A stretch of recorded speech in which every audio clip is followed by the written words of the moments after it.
शेतकरी मित्रांनो, भारतातील सर्वाधिक उत्पादन अमृत टेक्निकमध्ये शेतकरी मित्रांनो मी दिनेश देशमुख आज 5 सप्टेंबर 2024 आज आपण अमृत पॅटर्न पद्धतीने डेव्हलप केल्या जात असलेल्या कपाशी पिकाच्या प्लॉटमध्ये शेतकरी मित्रांनो काल आपण एक व्हिडिओ पोस्ट केला होता। त्यामध्ये आपण सांगितले होते की महाराष्ट्रात अतिवृष्टी झाल्यामुळे अनेक शेतकऱ्यांच्या शेतामध्ये आपल्याला झाडं सुकलेले झाडं उबळलेले बघायला मिळतील आणि अनेक शेतकऱ्यांच्या शेतामध्ये त्याच प्रकारे परिस्थिती आज आपल्याला बघायला मिळते। यानंतर अजून दुसरी जी नेक्स्ट स्टेप आहे म्हणजेच आपल्याला सावध राहणे गरजेचे आहे। शेतकरी मित्रांनो आता कपाशी पिकामध्ये आपल्याला जास्तीत जास्त आणि भयानक परिस्थितीमध्ये पातेगळ बघायला मिळते।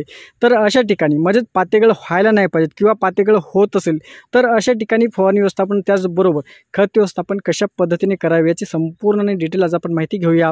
तत्पूर्वी आपण पहिल्यांदाच या चॅनल तर सर्वप्रथम या चॅनल सबस्क्राइब आणि शेअर करा आणि जर आपण नवीन असाल तर नक्कीच प्ले स्टोरला जाऊन अमृत पॅटर्न ॲप डाउनलोड करून त्यामध्ये कपाशी पिकाची संपूर्ण माहिती लिखित स्वरूपात घेऊ शकता। चला तर सुरुवात करूया।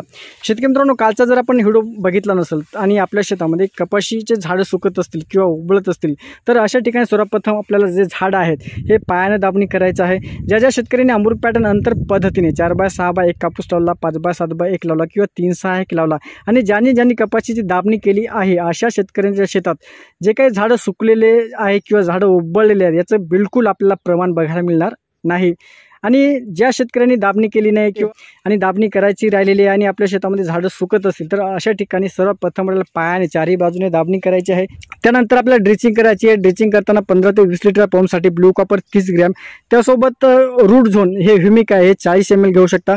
सोबत आपल्याला संडासच्या जे गॅसेसच्या टॅबलेट असतात कुठेही सरकारी दवाखान्यातून आपण घेऊ शकता त्या एका पंपला आपल्याला 2 टाकायचं आणि 100 ग्रॅम युरिया पंपमध्ये टाकून आपल्याला ड्रिचिंग करायची आहे। आता महत्त्वाचा दुसरा विषय आहे की आपल्या शेतामध्ये सध्याच्या परिस्थितीत अति आपल्याला पातेगळ बघायला मिळते। आता बघू शकता इथं पात्याचं सडगाण आहे, एका ठिकाणी इथं 7-8 हे पात्या आपल्याला गळालेल्या बघायला मिळतात। संपूर्ण झाडाचं जर आपण म्हटलं तर 15 ते 20 पात्या एकाच झाडावर इथं गळालेल्या आहेत।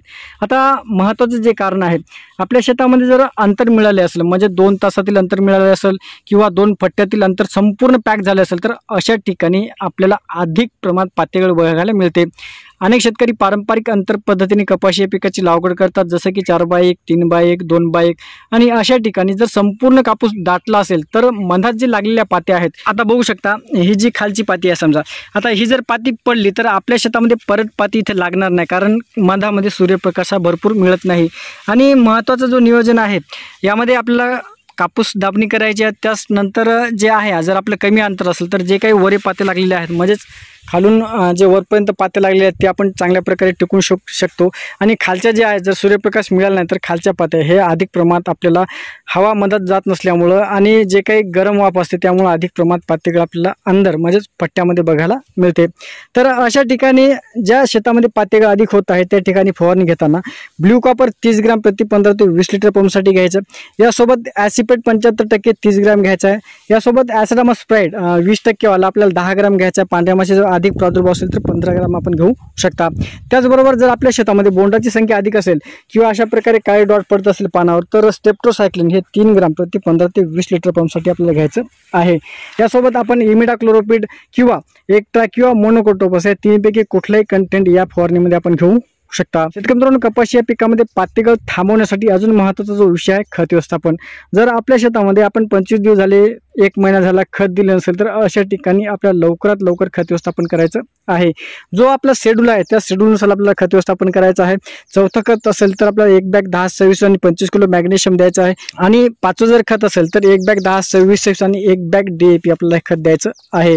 आता अनेक शेतकऱ्यांच्या शेतामध्ये कपाशीची उंची कमी असेल तर त्या ठिकाणी 1 बॅग 10-26 आणि 1 बॅग युरिया आपण कपाशी या पिकाला देऊ शकता। कपाशी या पिकामध्ये अधिक पातेगळ झाली तर कपाशीची हाईट उंची ही अधिक वाढते। या 2 फळफांद्यातलं जे अंतर आहे बघू शकता हे अधिक लांब पडते। त्यामुळे कपाशी या पिकाला खत व्यवस्थापन करताना आपल्याला 2 फळफांद्यातले अंतर सुद्धा बघणे गरजेचे आहे आणि 2 फळफांद्यातील अंतर एकदम जवळ येत असेल बोंड भरपूर लागले असेल तर अशा ठिकाणी युरिया किंवा 10-26-26 हे दोन्ही खत आपण एकत्र देऊ शकता। तर कपाशी या पिकामध्ये पातेगळ थांबवण्यासाठी आपल्याला अशा प्रकारे फवारणी व्यवस्थापन त्याचबरोबर खताचे व्यवस्थापन करायचं आहे। जर आपल्या शेतामध्ये थ्रिप्सचा अधिक प्रादुर्भाव असेल तर त्यासाठी फिप्रोनिल हे 5% 40 ml प्रति 15 ते 20 लिटर पंपसाठी याच फवारणीमध्ये आपण घेऊ शकता।